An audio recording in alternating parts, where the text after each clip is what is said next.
Leo biidhnillahi taala tuende katika kisa cha Sayyiduna Luqmanul Hakim. Tulizungumza katika lahdha ya kwanza ya kisa hiki cha Qur'ani kilichosimuliwa ndani ya sura iliyopewa kwa jina lake Luqman. Leo itakuwa ni halaka ya pili katika kisa hiki cha Sayyiduna Luqmanul Hakim. Na nikwambieni kuwa Luqmanul Hakim alikuwa hapo awali ni abdan habashiyan najjara, alikuwa ni mtumwa wa Kihabeshi, pia alikuwa ni kapenta. Na tukasema Luqmani alikuwa mtu ambaye Nubia ni mtu mwenye kuchanganya rangi, ana rangi ya Kimasri, ana rangi ya Kihabasha. Kwa hiyo wazazi wake wametoka kwenye mataifa haya mawili, Masri pamoja na Habasha. Kwa hiyo yeye akatoka katikati ya mataifa haya mawili, wakawa wanaitwa watu hawa wenye asili hii Nubia. Lakini kadhalika tulisema kana Luqmanu aswadun, Luqmani alikuwa ni mtu mweusi, tena katika wale weusi wakazi wa ardhi ya Masri, kwa sababu yeye aliishi pale Masri Sayyidina Luqman. Kwa hiyo ukisema Luqman alikuwa akiishi wapi? Kwa kana yaishu fi ardhi Masri, alikuwa akiishi katika ardhi ya Misra Luqmanul Hakim. Kwa hiyo pale alikuwa ni aswadun min Sudani Misra, weusi katika weusi wa Kimisri. Lakini hii haina maana kwa mtu mweusi alibaguliwa katika Uislamu.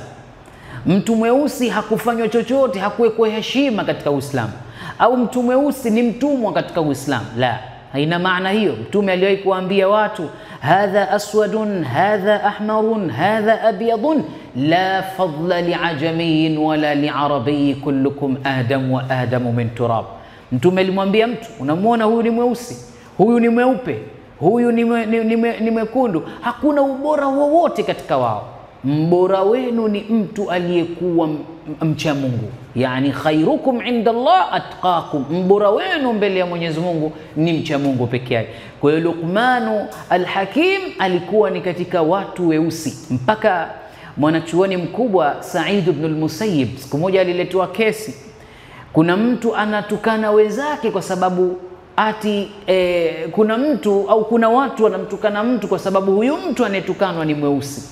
Kwa hiyo huyu bwana mweusi kapeleka taarifa kwa Sa'id ibn al-Musayyib. Sa'id ibn al-Musayyib akamwambia, la tahzan min ajli annaka aswadun fa innaka khairun min thalathi Sudan, usihuzunike ati kwa minajili wewe ni mtu mweusi, wewe umekuwa bora katika weusi watatu. Luqmanul Hakim, wa kwanza ni Luqmanul Hakim, wa pili Bilal ibn Rabah, na Mahja' maula Uthman ibn Affan. Kwa hiyo Luqman hakuwa mtu Mwarabu wala mzungu. Luqman alikuwa ni mweusi katika weusi wa Kimisri, Nubia, waliochanganya rangi. Katika halaka iliyopita tulizungumza zile shuuni dhaharia, yale mambo ya nje ya Sayyiduna Luqmanu al-Hakim. Sasa leo hebu tuendeni katika zile aya ambazo Mwenyezi Mungu alizileta katika Qur'an, suratu Luqman.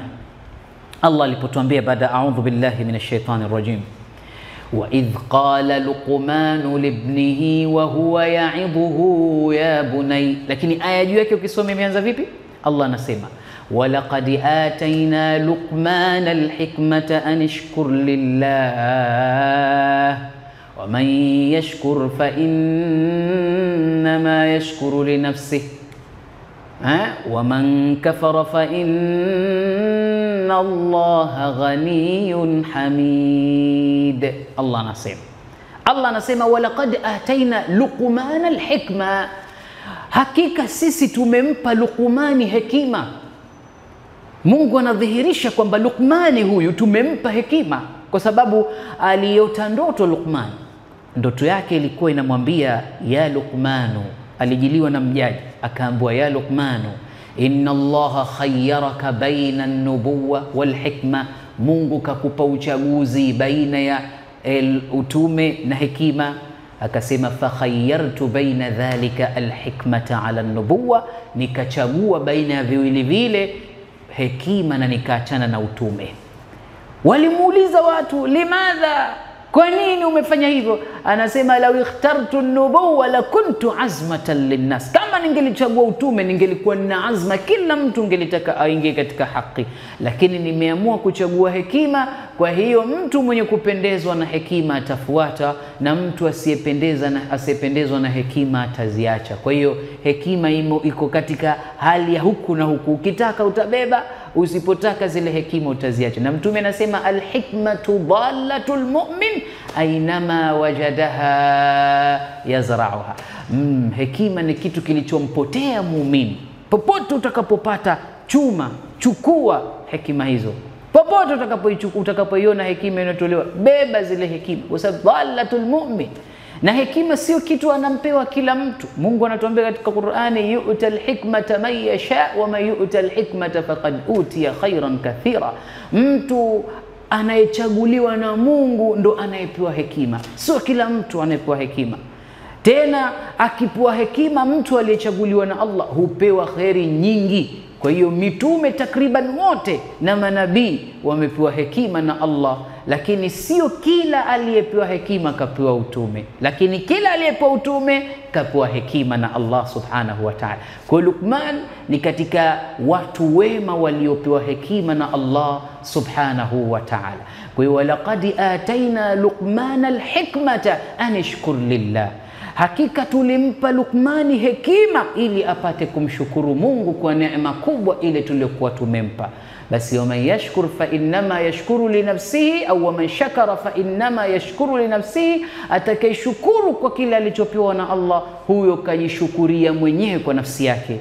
Waman kafara fa inna Allaha ghaniyun hamid, na mtu akikufuru kwa neema Mungu alizompa, Allah ni mkwasi na ni mwenye kuhimidiwa.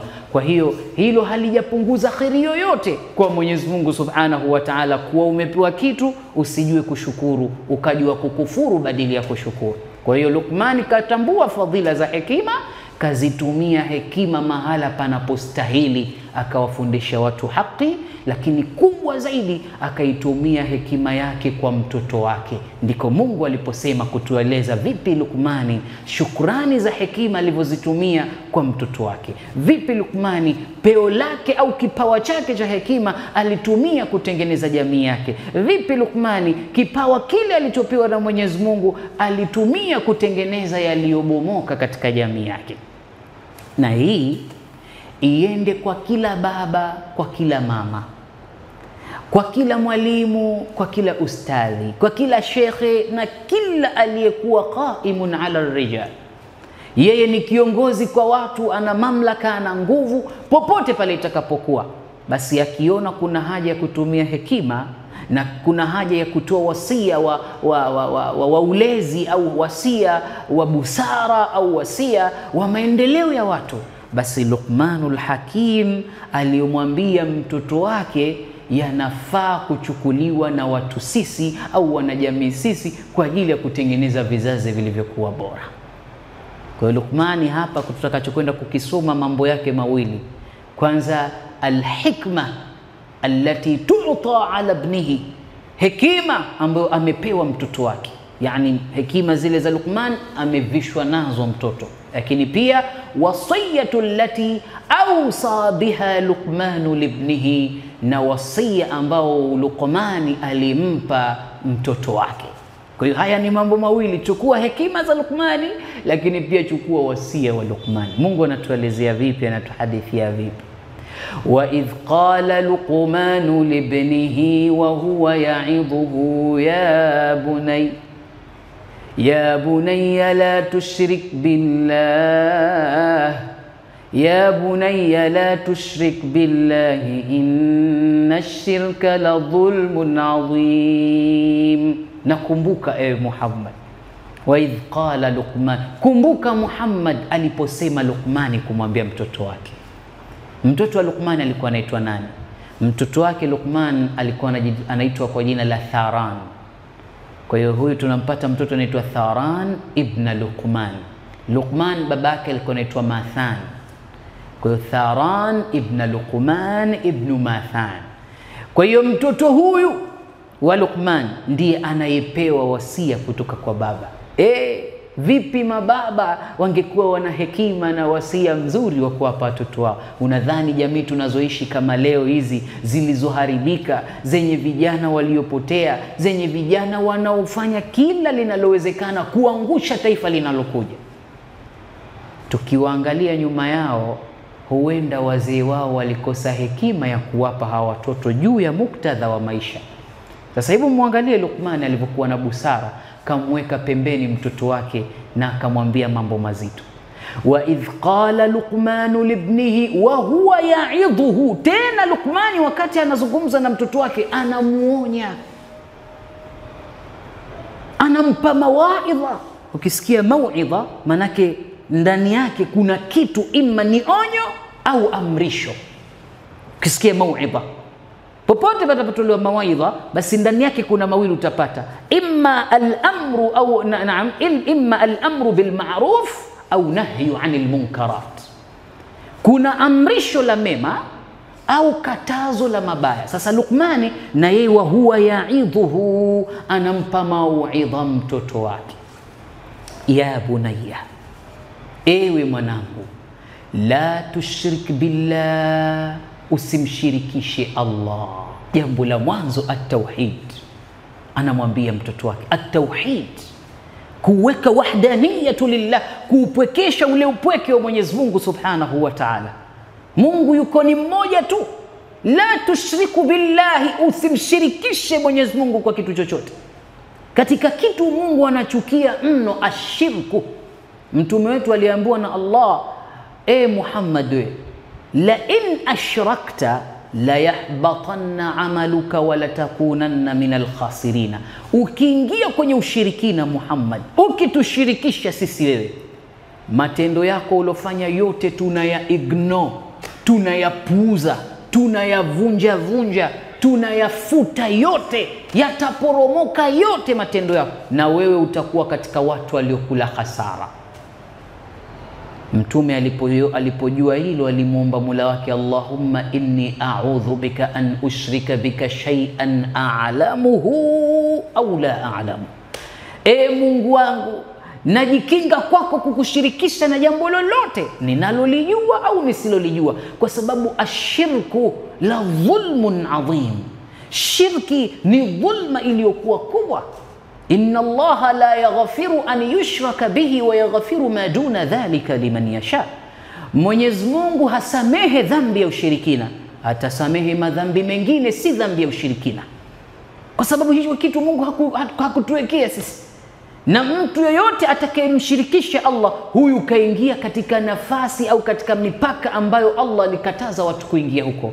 Atakuwa anamwabudia shaitani, atakuwa anamwendea kinyume Mwenyezi Mungu, atakuwa anafanya sivyo Mungu alivyoamrisha. Lakini hayo shaitani ndio anayoyapamba ili watu kuziona ibada zao wanazozifanya pembeni pasipokuwa na Allah, kuziona ni sahihi, na ibada za Allah kuziona ni batili. Leo utamwona Muislamu, lakini Muislamu huyo pembeni ana vitu anavishirikisha, kana kwamba vile hamuamini Mwenyezi Mungu kwa kila jambo. Tambua, upatalo wewe, ukutana nalo wewe, lolote lile lazunguka kwenye maisha yako, Allah ameshakuandikia, wa rufi'atil aqlam wa juffatis suhuf. Hakuna haja kwenda kumshirikisha Allah. Luqman anamwambia mtoto wake, inna shirka la dhulmun adhim. Shirki ni dhulma iliyokuwa kubwa. Mtume Muhammad anatuambia katika hadithi, kuna mambo 7 yatakwenda kuangamiza watu sana siku ya Kiyama. Mnayajua ni mambo gani hayo? Mtume akawaambia, jambo la mwanzo ashirku billah, kumshirikisha Allah subhanahu wa ta'ala, kitu kibaya mno.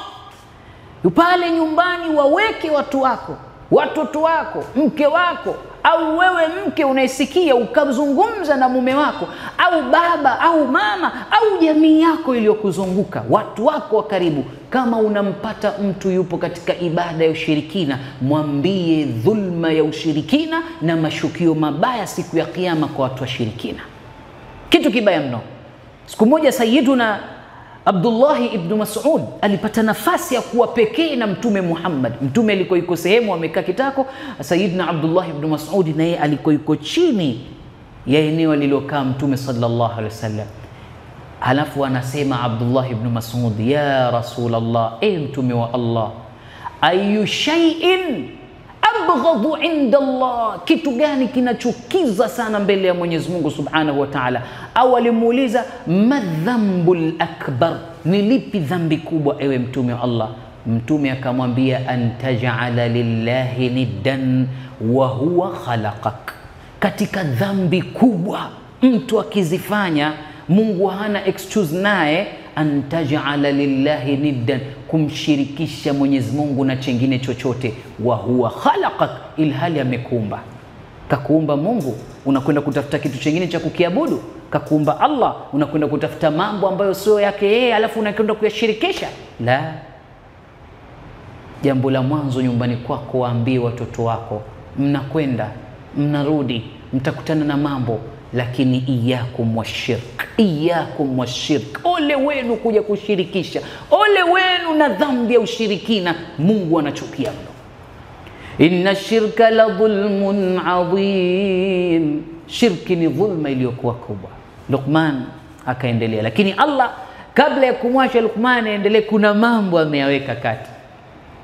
Mpangilio wa sahaba katika kuzirenji aya za Qur'ani ndio wamepata nafasi ya kuichukua aya ambayo haikuwa na munasaba na yale aliyozungumza Luqman, lakini waliona kwamba hiki kitu kinashabihiana na yale Luqman ambayo katoa wasia kwa mtoto wake. Wakaichukua aya inayosema wawasaina al-insana biwalidayhi hamalathu ummuhu wahnan ala wahnin wa fisaluhu fi amain an ishkur li wa liwalidayka ilayya al-masir wa in jahadaka ala an tushrika bi ما ليس لك به علم فلا تطعهما وصاحبهما في الدنيا معروفا واتبع سبيل من أناب إلي ثم إلي مرجعكم فأنبئكم بما كنتم تعملون. Hizi aya mbili hizi wakazichukua sahaba wakaziandamanisha katikati ya mazungumzo ya Luqmani na mtoto wake, kuzionyeshea kuwa zilikuwa na umuhimu mkubwa katika wasia kuwafikia watu wengine, lakini sio katika mazungumzo ya Luqmani.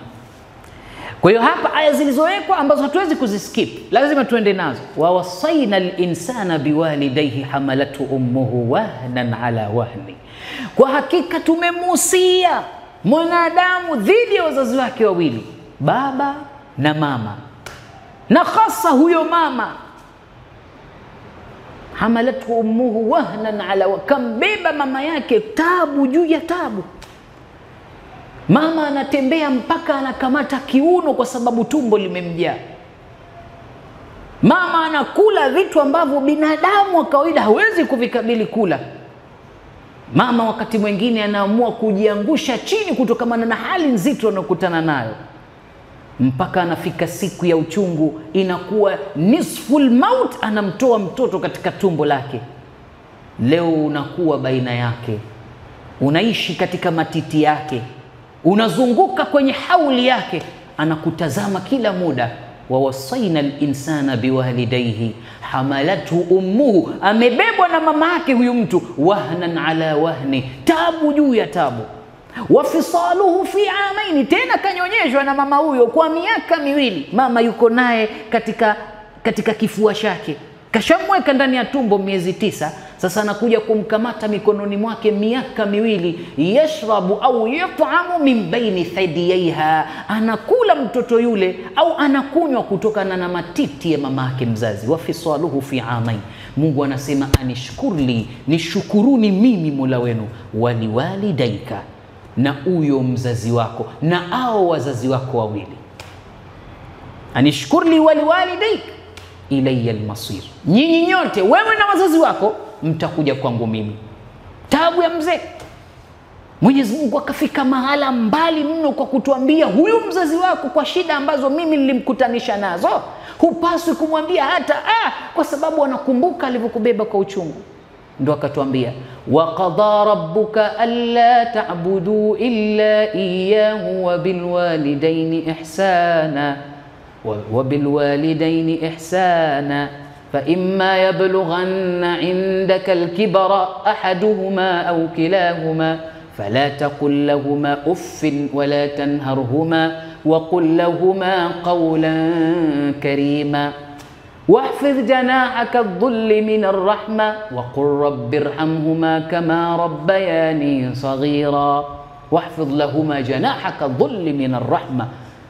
Mwenyezi Mungu anasema amehukumu hakuna wa kuabudiwa zaidi ya yeye. Wa bil walidaini ihsana, na wazazi wawili watendee wema. Wazazi wawili watendee. Fa imma yablughanna indaka al-kibara ahaduhuma au kilahuma fala taqul lahumā uff. Akiwa mtu mzima mmoja katika wawili au wote wawili washakuwa watu wazima, basi usiwaendee kwa maneno ukasema kila wakati unanituma mimi, nishachoka, bora ka utulie tu hapa, kwani una shida gani? Si kila kitu unapewa, kakutuma ndio umekasirika. Fala taqul lahumā uff wala tanharhuma, wala usiwakemee. Wa qul lahumā qawlan karima, sema sawa mama, sawa baba, nini unataka, unapenda hii ufanye, kwani muda gani unapenda utulie nini, yani maneno yaliyokuwa mazuri ya busara.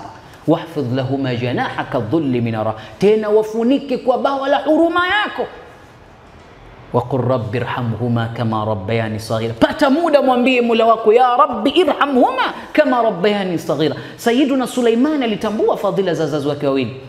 Rabbi awzi'ni an ashkura ni'mataka allati an'amta alayya wa ala walidayya wa an a'mala salihan tardahu wa adkhilni bi rahmatika fi ibadika salihin. Walipewa neema nyingi. Sayyidina Sulaiman anamkumbuka baba yake, ya Rabbi, kwa neema hizi wallahi tuzidishie, tukushukuru zaidi mimi na wazazi wangu wawili.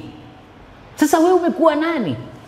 Nini unakosa kwa shukuru wazazi wawili? Anishkurli wali walida, nishukuru mimi Mola wako na wazazi wako wawili ambao wamekufanyia jambo kubwa. Na ndio maana popote Mungu alipohukumu mambo aliweka mzazi kitu cha pili.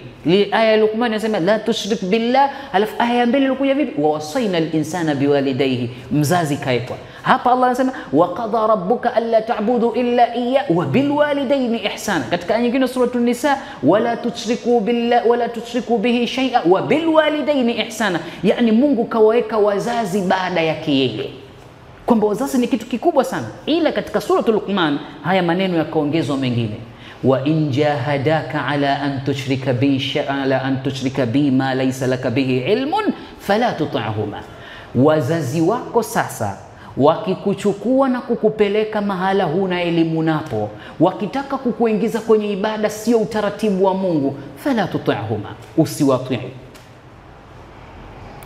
Wasahibuhuma fi dunya ma'rufa, lakini bado ni wazazi wako hao, ishi nao kwa wema, muda ambao tu watataka kukuingiza kwenye ushirikina, kwenye jambo ambalo huna elimu nalo, kwenye jambo ambalo kwenye elimu ya Allah halipo, fala tuti'huma, wakati usimtii.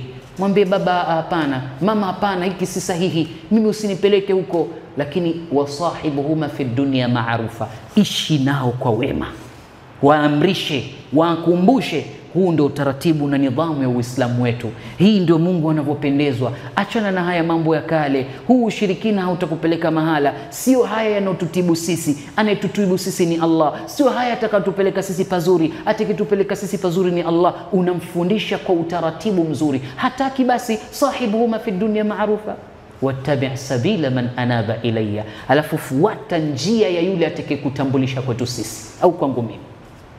Thumma ilayya marji'ukum fa unabbi'ukum bima kuntum ta'maluna, kisha mashukio yenu nyote nyinyi kwetu sisi na tutakupeni habari ya kila mlilolifanya kwenye dunia yenu. Wazazi wawili ni masulia siku ya kiyama. Uliishi nao vipi? Mungu atakuuliza na wao watakuuliza wewe. Tambua lakini hiyo siku ambayo yauma yafirru almar'u min akhihi wa ummihi wa abihi wa sahibatihi wa bani, watu watakuwa wanakimbiana sana, lakini utasimama mbele ya Allah, utaulizwa vipi wazazi wako uliwalea kama walivyokulea, na wao wataulizwa vipi uliwalea watoto wako katika nidhamu na utaratibu wa Uislamu. Kwa hiyo yote haya ni masulia sisi tutakwenda kuulizwa siku ya kiyama. Wasahaba walipotambua kuhusu umuhimu wa dini na Uislamu wao na haki, walikubali waache wazazi wao lakini wabaki katika taa ya Allah. Walikubali waasi wazazi wao ila wapo katika njia ya Allah. Sayyiduna Sa'd ibn Abi Waqqas, huyu yeye aliposlimu aliishi kwa siri, hakutaka mamake ajue. Siku zilipoteremka hizi aya, wasaina al-insana biwalidayhi hamalatu ummuhu wahnan ala wahni, zilipoteremka hizi akaona kumbe mama yangu anapaswa kutambua Uislamu wangu. Akachukua msala Saad ibn Abi Waqqas kaenda kutandika mbele ya mama yake na akaswali. Mama yake akaanza kumuuliza, malladhi hadha araka qad ahdathta, nini wewe Saad unachonionyesha hapa? Anamwambia, ya ummi laqad taba'tu dina Muhammad, mimi kuanzia sasa nimeshaingia katika dini ya Muhammad, siko tena kwenye dini yako. Mama akamwambia mtoto wake, wallahi ya Saad, in lam tad'aka dinaka hadha la akul wala ashrab hatta amut, kama hii dini hujaiacha sili wala sinywi mpaka nakufa. Saad akamwambia mama yake, if'ali kama tashain, fanya utakavyo. Mama hakula takriban siku kadhaa mpaka njaa imempata, kalala kwenye kitanda, mpaka akaitwa Saad ibn Abi Waqqas na mamake. Anaambiwa na mamake, unaniona hali yangu mimi naelekea kufa, wallahi nitatangaza mimi kwa watu, mkiniona nimekufa basi kifo changu kimesababishwa na mtoto wangu mwenyewe Saad. Na tena wakati huo Saad alikuwa anasifika kwenye kitongoji kwamba yeye ni mtu bora anemtendea wema mzazi wake. Kila mtoto alikuwa anazaliwa anaambiwa kuwa kama Saad ibn Abi Waqqas anavyomfanyia mamake mzazi. Leo hii atangaze huyu mama kwamba kufa kwake ni sababu mtoto wake, na nini kilichofarakanisha ni Uislamu tu. Mtoto akamwambia mamake, ya ummi ta'lamina, tambua kitu kimoja mamangu, lau ja'ala killahu mi'atu nafsin la kharajat nafsan ma taraktu dini hadha li shay'in fa in shi'ti fakuli wa in shi'ti la ta'kuli. Mama, Mungu wewe akupe roho 100 itoke moja badala ya nyingine, mimi nitakuwa nazihesabu tu hizo roho zako. Wallahi hii dini mimi siiachi kwa chochote. Ukitaka mama inuka kale, usipotaka na usile. Hilo mimi halitanifanya mimi niache dini yangu nikafuate dini yako. Hawa watu walikubali kuachana na mambo ya dunia na mambo ya wazee wao ili kumwelekea Allah na kuelekea akhira na kwa Mola wao. Hivi ndivyo watu walivyofanya. Wazazi wawili ni muhimu, lakini wakikupeleka kwenye jambo huna elimu nalo, ondoa taa kwa wakati huo. Wazazi wawili. Luqman akaendelea kumwambia mtoto wake, ya bunayya innaha in taku mithqala habatin min khardalin fatakun fi sakhratin aw fi samawati aw fil ardi ya'ti biha Allah. Mwanangu wewe, upatapo na jambo lolote, kitu chochote kimekufikia wewe, kiwe kibaya kiwe kizuri, chochote kimekupata, kiwe kinatoka majabalini, kiwe kinatoka mbinguni, kiwe kinatoka ardhini, ya'ti biha Allah. Mwanangu, hiko Mungu kataka kikufike. Usije ukaanza kumsingizia fulani, labda fulani mimi kataka kanifanyia haya, fulani mimi kanifanyia haya. Kama umepata madhara, labda madhara hayo ukaanza kumsingizia jirani yako, madhara hayo ukaanza kumsingizia rafiki yako, madhara hayo ukaanza kumsingizia mtu usomjua njiani alikushika mkono. Hapana, yati biha Allah. Mungu kataka udhuriki na ndio maana umeyapata hayo. Au umepatwa na khairi ukasema, kama si fulani wallahi nisingelikuwa hivi mimi, kama si fulani maisha yangu yasingekuwa mazuri. Yati biha Allah. Mungu kataka hilo ulikupate na umelipata. Kwa hiyo linatoka popote pale, Allah ni ana habari ya kila unachokifanya. Ya bunayya aqimis salata wa'mur bil ma'ruf wanha 'anil munkar. Mwanangu wewe, kitu ambacho unapaswa ukifanya, aqimis sala, simamisha sala. Wa'mur bil ma'ruf, amrisha mema. Wanha 'anil munkar, kataza mabaya. Wasbir ala ma asabak, na subiria lolote litakalokupata. Inna dhalika min azmi al-umur. Haya ndo mambo ya kuazimia mtoto wangu. Sali vizuri na usiache kusali. Sala zako ulizowekewa hizo zidumishe. Wema unautambua uamrishe, ubaya unautambua ukataze. Kama kuna mambo ya kuazimia mtoto wangu ni haya, ila subiria kwa utakalokukumbana nalo. Katika sala tunaambiwa na Mwenyezi Mungu, wa'mur ahlaka bis-sala wastabir 'alayha. Amuru watu wako kuswali na wawe na subra na ibada ya sala. Wawe na subra. Wa'mur ahlaka bis-sala wastabir 'alayha. Kuweni na subra. Isbiru wasabiru. Kuweni na subra na mvumilie mtakayokutana nayo. Wallahu ma'as sabirin, inna Allaha ma'as sabirin. Yote hii tunaambiwa ni sisi. Katika kuamrisha mema na kukatazana na mabaya, hapa pia kuna mambo utakutana nayo. Watakwambia wengine hivi si sahihi, hivi sivyo, hivi ndo ndivyo, hivi na kadha na kadha. Yote utakutana nayo, lakini wasbir ala ma asabak. Subiria kwa challenges utakazokutana nazo. inna dhalika min azmi al-umur. Wala tusa'ir haddaka wala tusa'ir khaddaka lin-nasi wala tamshi fil ardi maraha inna Allaha la yuhibbu kulla mukhtalin fakhur. Allah, maneno mazito sana Luqman anamwambia mtoto wake, wala tusa'ir khaddaka lin-nasi, wala usidharau mtu ukamwangalia kwa jicho la pembeni, jicho la dharau. Kaja mtu anakuomba haja yake ukamza kumtizama kwa jicho la pembeni, jicho kali kabisa, halafu usimsikilize kwa haja yake. Kakuomba mtu kitu, labda pengine ondoa iko hapo, sio mahala pake, ukamtizama kwa jicho baya. Au kaja mtu ana haja zake za kimaisha, basi ukamtizama. Wala tusair khaddaka linnas wala tamshi fil ardi maraha, wala kwenye mgongo wa ardhi usitembee kwa kujidai. Katika aya nyingine Mungu alikuwa anasema hivi, wala tamshi fil ardi maraha innaka lan takhriqa al-ardha wa lan tablugha al-jibala tula. Kwa mwendo wako huwezi kuigharikisha ardhi wala kuyafanya majabali kuwa marefu. Kwa hiyo mwendo wako utizame. Waqsid fi mashyika waghdud min sautik, shusha sauti lako na ukusudie mwendo wako. Mwendo uweke katikati, ufanye uwe ni wa wastani mwendo wako. Waqsid fi mashyik waghdud min sautik inna ankara al-aswati la sautun hamir. Yani usitembee tena wewe mcha Mungu sana ukawa unatembea kidogo kidogo, au wewe ukawa ni mtu mbaya, au ukawa unatembea kwa gogi kwenye ardhi. Hapana. Umar ibn Khattab aliwaona watu wanatembea kidogo kidogo katika ardhi, akawauliza, limadha tamshuna hakadha, kwa nini mnatembea hivi? Anasema, wa ibadur rahmani alladhina yamshuna ala al-ardi hauna. Mungu anasema waja wa Allah ni wale wenye kutembea juu ya mgongo wa ardhi haunan. Fadharabahum jami'an, Umar akawatandika wote, akawaambia, inma anasema al-maqsud fi hadhihi al-aya al-waqar was-sakina, ni kutembea kwa nidhamu na utulivu, sio kwamba mnatembea kama hivi, kama vile unaona unakanyaga miba au msumari. Kwa hiyo ile tahadhari yako imechupa mipaka. Hapana, tembea. Waqsid fi mashik waghdud min sauti lako lishusha. Ukizungumza na watu usizungumze kwa sauti ya juu. Labda pengine unazungumza na mzazi wako, wewe sauti yako ndio iko juu kuliko ya kwake. Angalia level za watu. Huyu ni mzazi wangu, sauti yako iwe chini zaidi kuliko ya kwake. Huyu ni mwalimu wangu, sauti yako iwe chini zaidi kuliko ya kwake. Huyu ni sahiba wangu, basi sauti zenu ziwiane.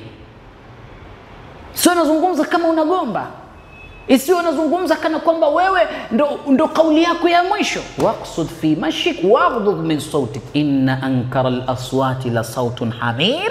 Sauti mbaya iliyochukiza mbele ya Allah ni sauti ya punda. Mtume aliwahi kuambia sahaba zake, idha sami'tum siyahu diq fad'u Allah bi fa innahu ra'a au fa innahu ra'a al-malaika. Mtakaposikia sauti ya kuku, jogoo anawika, muombeni Allah, huyo kamuona malaika. Wa idha sami'tum siyahu al-himar, na mtakaposikia sauti ya punda wanalia wale, fa'a'udhu billah au fasta'idh billah fa innahu ra'a ash-shaytan, takeni kinga kwa Allah, huyo kamuona shaitani la'anatullah. Kwa hiyo huyo ndo Luqmanul Hakim, na hizi ndio aya ambazo Mungu alitueleza nazo katika Qur'ani, suratul Luqman. Hizi aya kwa mazungumzo ya Luqman aliyomwambia mtoto wake, ukizizingatia vizuri utakuja kukuta kila mwisho wa neno alimhakikishia jambo mtoto wake. Ya bunayya la tushrik billahi inna ash-shirka la dhulmun yani kuna taukide, hakika ya shirki ni dhulma iliyokuwa mbaya. Ya bunayya innaha in takum mithqala habatin min khardalin fatakun fi sakhratin aw fi as-samawati aw fi al-ardi ya'ti biha Allah inna Allaha latifun khabir. Ona kuna nun, kuna inna ambayo ni taukid, ina tahqiq mambo. Hakika ya Allah ni mwenye habari zote, inna Allaha latifun khabir, hakika ya Allah ana taarifa zote. Zuri unalopata, baya ukutana nalo, yote hayo yanazungumziwa kwa uhakika wake. Allah ana habari nayo. Ya bunayya aqimis salata wa'mur bil ma'ruf wanha 'anil munkar wasbir 'ala ma asabak inna dhalika min 'azmi al-umur. Ona, inna dhalika min 'azmi, anamhakikishia hayo ndo mambo ya kuazimia. Wala tusa'ir haddaka lin-nasi wala tamshi fil ardi mara inna Allaha la yuhibbu kulla mukhtalin fakhur. Mungu hawapende wenye kujifakharisha. Anamhakikishia mtoto wake, waqsud fi mashika waghdud min sautika inna ankara al-aswati la sautun hayy. Kwa hiyo hapa pia kuna taukidi kusisitiza kuwa hakika kitu kilichochukiza mbele ya Allah sauti ya punda. Subhanallah. Tujeni katika kisa chengine kilichosimuliwa ndani ya Qur'ani.